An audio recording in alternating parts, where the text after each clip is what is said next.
تاریخ میں پہلی مرتبہ پنجاب کے تمام بڑے شہروں میں سیوریج اور نکاسی آب کا نیا سسٹم لانے کے لیے پنجاب ڈیولپمنٹ پروگرام نافذ کرنے کا اصولی فیصلہ کر لیا گیا۔ وزیر اعلیٰ پنجاب مریم نواز کی زیر صدارت خصوصی اجلاس ہوا، جس میں صوبے میں جاری منصوبوں کا جائزہ لیا گیا۔ اجلاس میں WATSN کے تحت جاری پروجیکٹس پر بھی تبادلہ خیال کیا گیا۔ وزیر اعلیٰ مریم نواز نے سیوریج اور ڈرینیج سسٹم کے میگا پلان کی منظوری دیتے ہوئے 1 لاکھ سے زائد آبادی والے 189 شہروں کا پلان طلب کر لیا۔ منصوبے کے مطابق سیوریج، واٹر ڈرینیج، بارش کے پانی کے نکاس، گلیوں کی فرش بندی اور دیگر ترقیاتی کام کیے جائیں گے۔ پنجاب کی تاریخ میں پہلی بار شہروں میں سیوریج بائی پاس اور ڈسپوزل اسٹیشن بنانے کا فیصلہ کیا گیا ہے۔ بارش کے پانی کے فوری نکاس کے لیے اسٹوریج ٹینک بھی بنائے جائیں گے۔ واٹر اسٹوریج ٹینک میں ذخیرہ شدہ پانی کو آب پاشی اور دیگر منصوبوں کے لیے استعمال کیا جائے گا۔ اجلاس کے دوران شہروں میں سیوریج اور واٹر سپلائی کی پائپ لائن مناسب فاصلے پر بچھانے پر اتفاق کیا گیا، جبکہ صاف پانی کو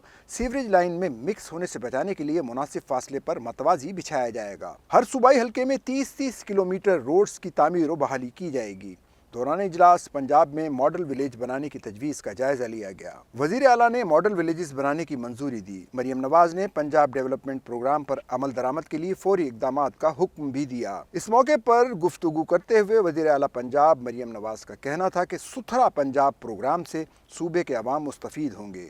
سیوریج کا مؤثر نظام نہ ہونے کی وجہ سے ہر شہر میں مسائل کا سامنا ہے۔ سیوریج کا دیر پا اور محفوظ سسٹم بنانے سے سڑکیں ٹوٹ پھوٹ سے محفوظ رہیں گی۔